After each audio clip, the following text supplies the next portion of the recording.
So, let's see. Past, present, future.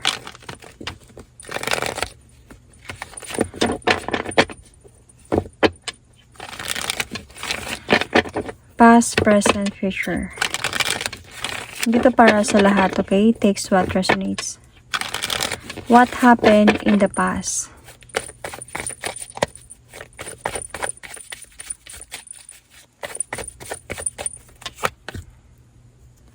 Sobrang bigat ng problema mo in the past. Feeling ko sa past, andun ka sa point na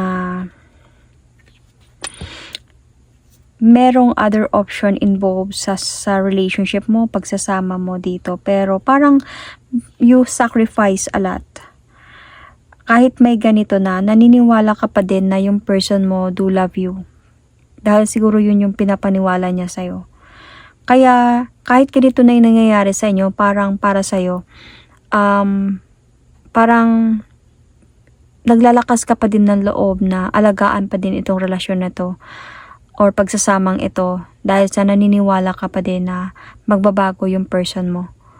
Kahit sabihin natin na nagkakaroon na ng other option dito. So, parang kahit sabihin natin na nagmamahal siya ng iba, yan, nagkakaroon siya ng iba, andun sa point na nalalaman mo siguro, hindi naman siguro niya sinasabi sa'yo to frankly, pero siguro nalalaman mo to. Pero pinipilit mo pa din na parang ilabas na parang okay pa kami, okay kami, at magiging okay kami. Dahil kahit feeling mo na unfair na, imbalance na yung situation, naniniwala ka kasi sa pagmamahalan ninyong dalawa. Naniniwala ka sa pagbabago ng person na to. So, in the past, sobrang bigat. Alam mo na palagi na kayong hindi okay. And parang feeling mo, ikaw na lang yung nagpapasa ng burden ng relationship ninyo or ng pagsasama ninyo. Parang feeling mo, ikaw na lang lahat. Okay? Parang ikaw na nagsasacrifice. Parang one-sided relationship ang napapansin ko dito sa sitwasyon na to. Sobrang bigat. So, yun yung nangyari sa'yo in the past.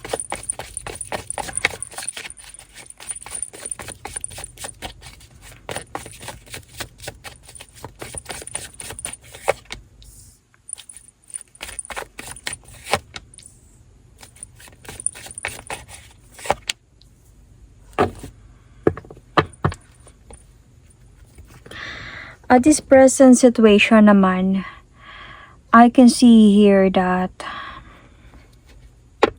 the cycle has ended talaga sa inyo, this present situation. Might be feeling ko for a change. Parang feeling ko ikaw to you wanted to end the cycle na to have a changes in your life. And parang this time cold na yung relasyon ninyo. Empty and cold. Siguro it's either ginost ka ng person na to, hindi na nagparamdam sa'yo. Lumayas ba at hindi na bumalik. So, naging cold yung ano nyo at this present. Pero may nakikita kasi akong dito that there is a possibility of coming back from this person. Parang there is a possibility na communication from this person in the near future. Pero before that, let's see kung ano yung hope mo dito sa relasyon ninyo.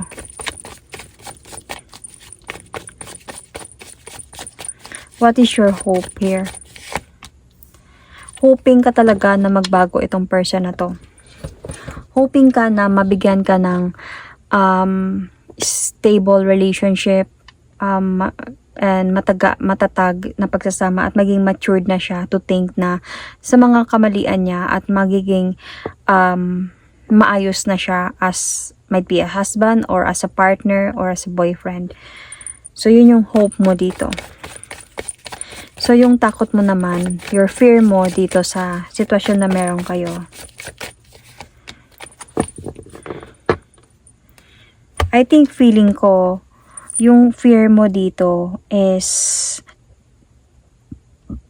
yung hindi kayo magkakaroon ng communication. Or yung magkakaroon kayo ng communication. Why? Let's see. I want to clarify.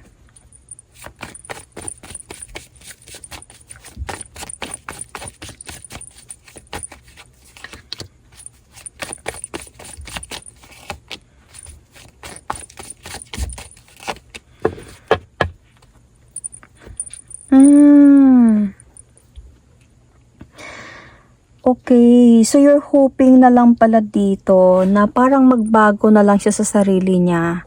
Gusto mo one day na magbago siguro siya para sa mga anak ninyo. Or kasi pasto, 'di ba? You're dealing with somebody, matured person, could be father of your kids. So parang gusto mo na lang dito na magbago na siya para may suporta siya sa mga anak ninyo or sa anak ninyo. Magbago siya para sa sarili niya. So yun yung hope mo para sa kanya. Pero parang kasi you ended the cycle here to have a changes in your life. Might be somebody came into your life, a new one. Kaya parang hinayaan mo na lang na maglaho na lang yung pagsasama ninyong dalawa. So yung fear mo dito is yung communication dahil sa honestly ayaw mo na siyang balikan. Parang natatakot ka na baka balikan ka niya.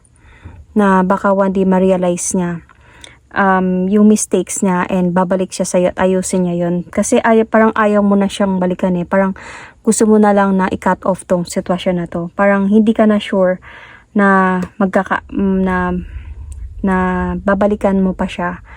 Parang you just really want a judgment here. Tuldukan na lang to at umalis na lang. Ito na lang yung gusto mo mangyari. So may takot ka na what if babalik siya, ayusin niya to. Hindi mo alam kung paano reaction mo dito sa sitwasyon na to. So, ano ba mangyayari in the future?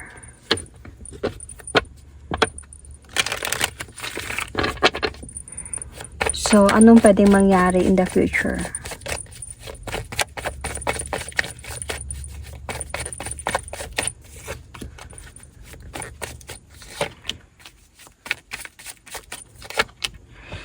Oh. Magkakaayos pa kayo in the future. Kasi this is like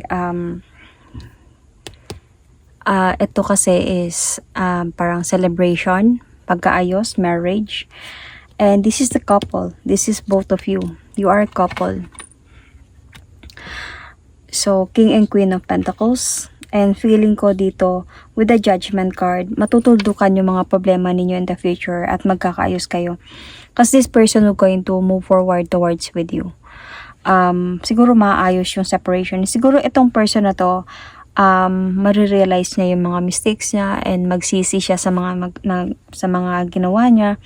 And kakausapin ka niya para maayos kayo, para ma-complete kayo ulit, para magkaroon ka ng balance connection ulit. So this person will going to move forward towards with you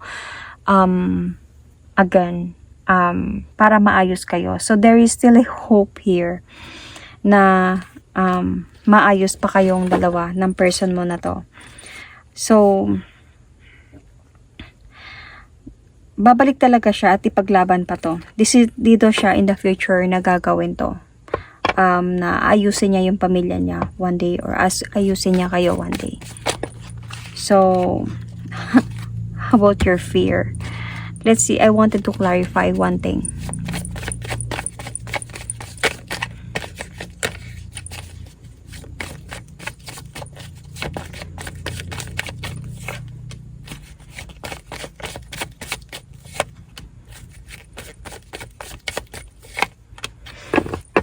Feeling ko dito kasi in this present situation, parang gusto mo na talaga, nakipag-iwalay ka na talaga sa kanya, kaya hinayaan mo lang maging cold yung situation. You end the cycle talaga kasi parang hindi na din kayo nagkakaunawaan, nagkakaroon kayo ng confrontation, fights, and parang challenging talaga yun ng mga nangyayari.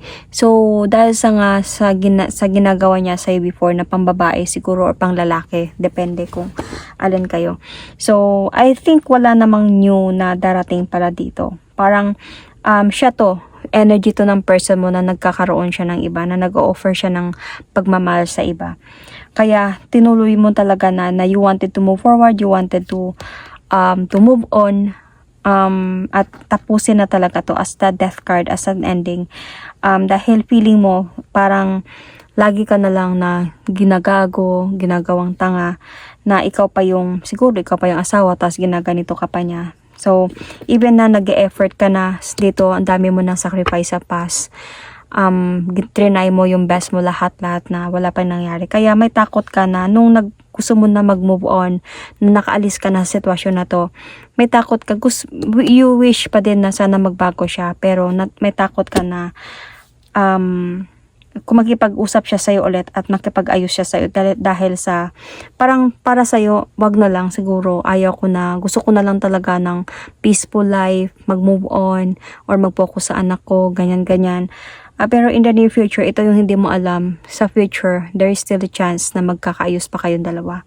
Pero you don't have to worry about sa mga nangyari sa before. Kasi parang hindi niya naman nagagawin to this future. Kasi nakita ko, naging responsible na siya in the future. So there's a possibility na nagbago na siya in the future para sa pamilya niya. Na-realize niya na yung mistakes niya. So, yung mga nagsasabi na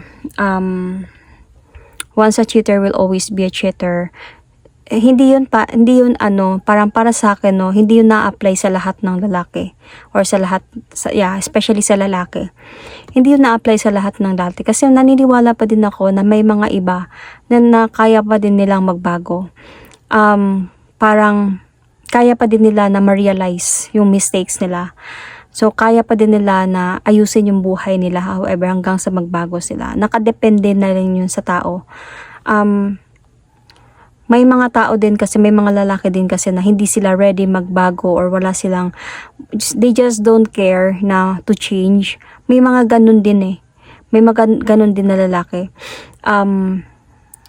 Pero meron namang iba, hindi lahat. Siyempre, hindi lahat ng lalaki pareho. So, naniniwala pa din ako na meron pa din nagbabago. Meron pa din nakaka-realize ng pagkakamali. Okay? So, yan.